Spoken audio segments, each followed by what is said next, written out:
नमस्कार दोस्तों।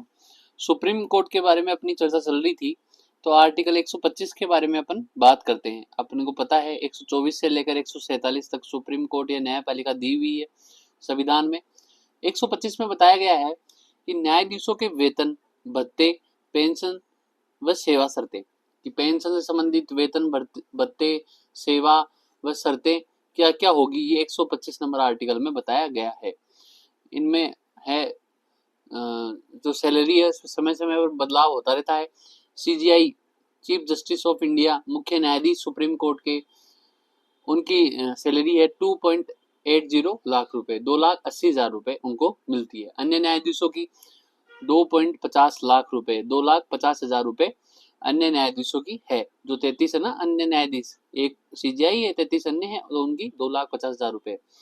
Pension, pension हमेशा वेतन का 50% उनको मिलेगा। फिर बात करते हैं आर्टिकल 126, जिसमें बात की गई है कार्यकारी मुख्य न्यायाधीश। एक तो होता है सीजीआई। अगर सीजीआई अनुपस्थित हो, अगर मुख्य न्यायाधीश अनुपस्थित हो, उनका पद रिक्त हो या अपने पद को निभाने में अक्षम हो, तो इन सभी स्थितियों में राष्ट्रपति कार्यकारी मुख्य न्यायाधीश की नियुक्ति करेंगे। याद रह जाएगा कि भाई अगर मुख्य न्यायाधीश सीजीआई अनुपस्थित हो, पद रिक्त हो या फिर अपने दायित्व निभाने में अक्षम हो, तो कार्यकारी मुख्य न्यायाधीश राष्ट्रपति द्वारा बनाया जाएगा, नियुक्त किया जाएगा। यह आर्टिकल 126 में है। अब बात करते हैं 127 आर्टिकल, तदर्थ न्यायाधीश की नियुक्ति। तदर्थ न्यायाधीश क्या मतलब है? इसका मतलब ये है कि जैसे सुप्रीम कोर्ट में 1+33 मैंने आपको पूरा कोरम बताया, अब इस कोरम में ये खाली है और सुप्रीम कोर्ट में खूब सारा कार्य बाकी है, तो राष्ट्रपति की पूर्वानुमति से, राष्ट्रपति की पूर्वानुमति से उस कोरम को भरने के लिए भारत का जो मुख्य न्यायाधीश है वह उच्च न्यायालय के किसी न्यायाधीश की सुप्रीम कोर्ट में, तो सीजीआई भारत के हाई कोर्ट से किसी भी न्यायाधीश को सुप्रीम कोर्ट में तदर्थ न्यायाधीश के रूप में नियुक्त कर सकता है, जबकि सुप्रीम कोर्ट का कोरम पूरा नहीं हो। तो सुप्रीम कोर्ट के न्यायाधीश बनने की योग्यता रखना चाहिए वो आदमी जो हाई कोर्ट से आ रहा है तदर्थ न्यायाधीश के रूप में सुप्रीम कोर्ट में, तो उसकी योग्यता होनी चाहिए वो सुप्रीम कोर्ट का न्यायाधीश बन सके। योग्यता आपको पता है कि वो हाई कोर्ट के न्यायाधीश रह चुका हो 5 साल तक, हाई कोर्ट का वकील रह चुका हो 10 साल तक, या फिर राष्ट्रपति की नजर में प्रख्यात विधिवेता रह चुका हो। और संविधान संबंधित हाई कोर्ट के मुख्य न्यायाधीश से परामर्श भी की जाती है। तो इसमें राष्ट्रपति की पूर्वानुमति चाहिए और जिस हाई कोर्ट के न्यायाधीश को ला रहे हैं उस हाई कोर्ट के मुख्य न्यायाधीश से पूर्वानुमति भी चाहिए कि भाई इसको हम तदर्थ न्यायाधीश के रूप में सुप्रीम कोर्ट में ले जाना चाहते हैं। अब आर्टिकल 128 है सेवानिवृत्त न्यायाधीश की नियुक्ति। सुप्रीम कोर्ट का कार्यभार यदि ज्यादा हो, सुप्रीम कोर्ट का सीजीआई किसी भी हाई कोर्ट या सुप्रीम कोर्ट के सेवानिवृत्त न्यायाधीश को, हाई कोर्ट या सुप्रीम कोर्ट के सेवानिवृत्त न्यायाधीश को सुप्रीम कोर्ट में नियुक्त कर सकता है। अब इसमें भी राष्ट्रपति की पूर्वानुमति और जिसको नियुक्त करे सेवानिवृत्त को उसकी सहमति आवश्यक है। ये खास बात है, जो सेवानिवृत्त न्यायाधीश है उसके वेतन भत्ते राष्ट्रपति द्वारा निर्धारित होंगे, कार्यकाल 2 वर्ष का होगा। अब बात करते हैं आर्टिकल 130 130, उच्चतम न्यायालय का स्थान संविधान में दिया गया है दिल्ली में होगा, किंतु भारत का सीजीआई और राष्ट्रपति की पूर्वानुमति से सुप्रीम कोर्ट की पीठ का स्थान अन्य जगह भी निर्धारित कर सकता है। अब सुप्रीम कोर्ट की आधिकारिकता अपन देखते हैं कि अधिकार क्षेत्र क्या क्या है। आर्टिकल 131 में बताया है आरंभिक अधिकारिता, जिसको मूल क्षेत्राधिकार बोलते हैं। भाई ये तो सुप्रीम कोर्ट का मूल क्षेत्राधिकार है, ये तो मामले सुप्रीम कोर्ट में ही आएंगे। जैसे केंद्र और राज्य के बीच में विवाद, राज्य और राज्य के बीच में विवाद, केंद्र राज्य या किसी अन्य राज्य के बीच में विवाद, ये 3 प्रकार के मामले। अब इनमें अपवाद जो क्वेश्चन दे देता है आरपीएससी कभी कभी, अपवाद क्या है कि भाई ये जो अपवाद हैं ऊपर वाले बताए, इनमें से कुछ अपवाद हैं जो सीधे सुप्रीम कोर्ट में नहीं आएंगे। जैसे संविधान के पूर्व किसी संधि, समझौते, करार से संबंधित विवाद, वो सीधा सुप्रीम कोर्ट में नहीं आएगा।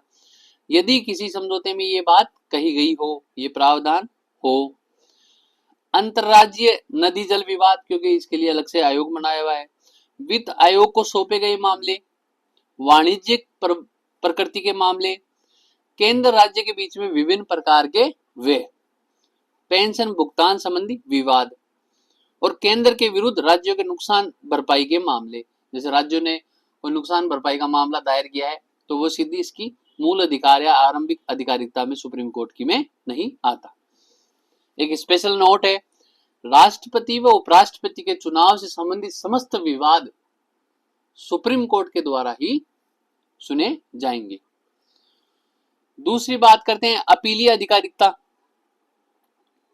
इसमें अपील कर सकता है उच्च न्यायालय के खंडपीठ के निर्णय के विरुद्ध सुप्रीम कोर्ट में कोई भी अपील कर सकता है। ऐसे 3 प्रकार के मामले हैं।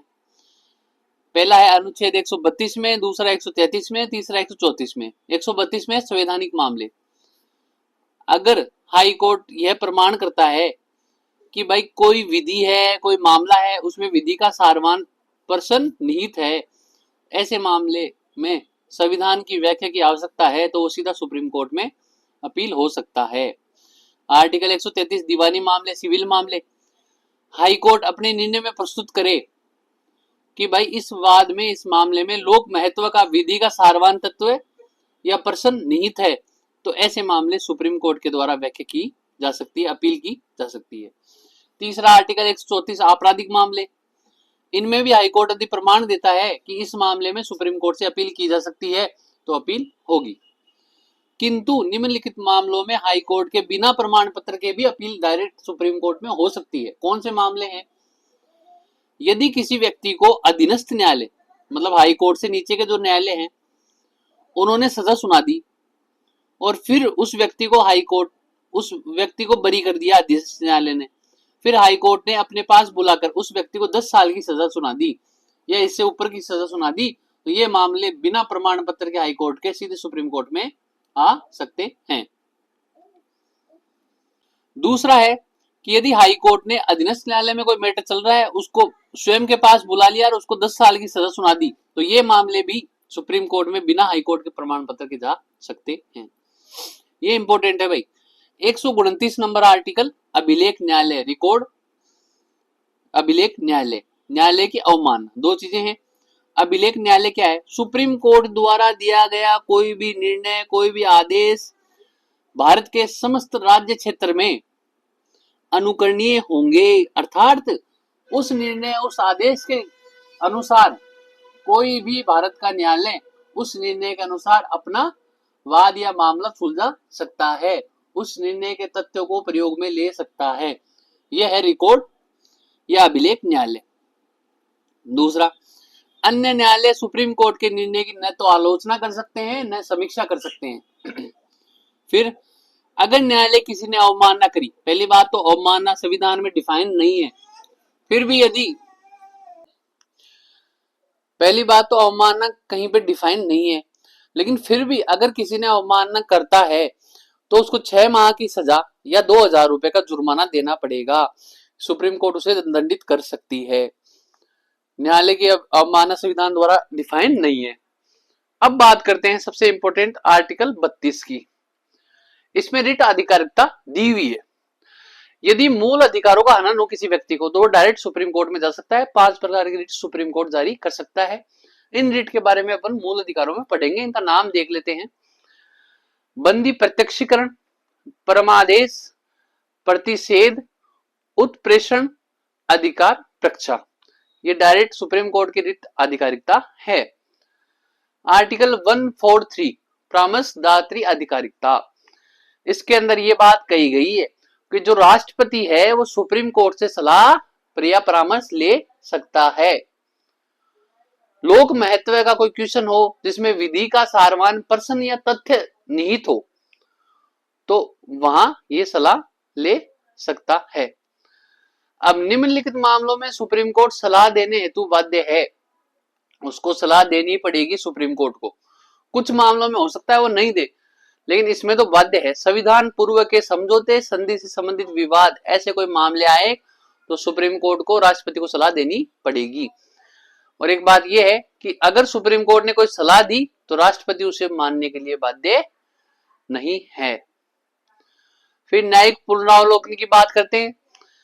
ये बात यह है कि विधायिका द्वारा पारित कोई भी एक्ट है, न्याय कार्यपालिका द्वारा कोई भी आदेश है, इन सभी की सुप्रीम कोर्ट समीक्षा कर सकता है। यदि समीक्षा में यह संविधान के अनुरूप नहीं है तो उसको जीरो घोषित कर सकता है। ये न्यायिक पुनरावलोकन है। संविधान में न्यायिक पुनरावलोकन का स्पष्ट उल्लेख नहीं है, फिर भी आर्टिकल 13(2), आर्टिकल 32, 131, 132, 133, 34, 35 और 136 में, 143, 145 में, 226, 246 और 10 जोड़े तो 256 में ये न्यायिक पुनरावलोकन के बारे में कहीं ना कहीं बताते हैं। फिर बात करते हैं आर्टिकल 136। इसमें विशेष अनुमति याचिका, मतलब सुप्रीम कोर्ट किसी को विशेष अनुमति देता है तो किसको देता है? सुप्रीम कोर्ट अपने विवेकानुसार भारत के राज्य क्षेत्र में, मतलब संपूर्ण भारत में स्थित किसी न्यायालय अथवा अधिकरण द्वारा दिए गए किसी निर्णय या आदेश के विरुद्ध अपील करने की अनुमति किसी को दे सकता है। एसएलपी किसी को दे सकता है। तो निम्नलिखित मामलों में, अब किस मामलों में दे सकता है सुप्रीम कोर्ट? अनुमति देने की क्षमता कहां तक है? किसी भी प्रकार का मामला हो, सिविल हो, दीवानी हो, संवैधानिक हो, आपराधिक हो, किसी भी स्तर पे हो मामला, किसी भी चरण में हो, किसी भी न्यायालय में हो, हाई कोर्ट में हो, अधीनस्थ न्यायालय में हो, न्यायाधिकरण में हो, दे सकता है। अपवाद है, सैन्य न्यायालय में जो मामले हैं उनको एसएलपी नहीं दे सकता। आर्टिकल 135, संघीय न्यायालय की सारी शक्तियां सुप्रीम कोर्ट के पास होगी। अमेरिका में क्या है, संघीय न्यायालय अलग है, राज्य न्यायालय अलग है, लेकिन भारत में न्यायपालिका एकीकृत है।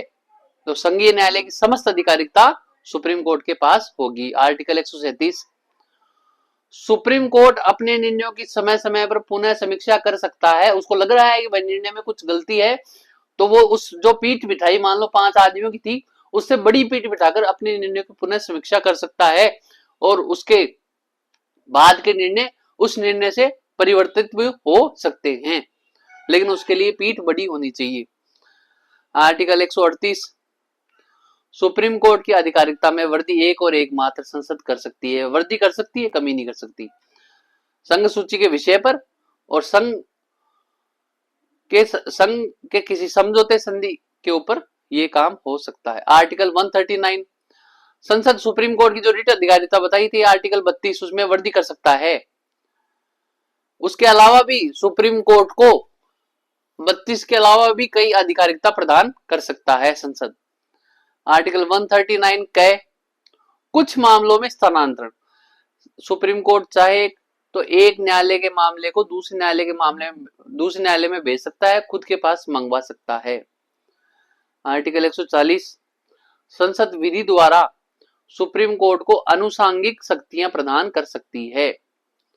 आर्टिकल 141, सुप्रीम कोर्ट द्वारा घोषित की गई विधि भारत के राज्य क्षेत्र के भीतर सभी न्यायालयों पर बाध्यकारी होगी। ये तो है ही। आर्टिकल 142 इंपोर्टेंट है, इसको बोलते हैं सुप्रीम कोर्ट के आदेशों का पूर्ण परिवर्तन, पूर्ण न्याय।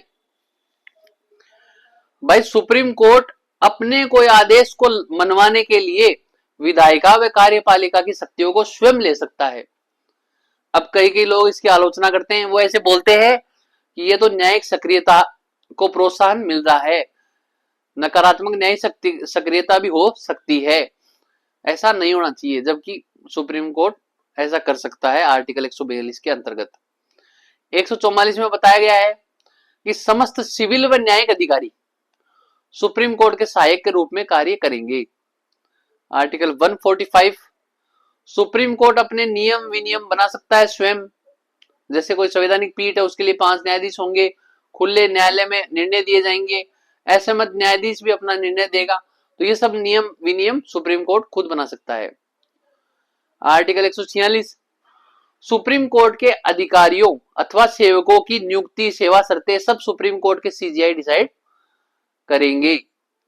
अन्य अधिकारियों या सीजीआई द्वारा नियुक्त कोई व्यक्ति डिसाइड करेगा।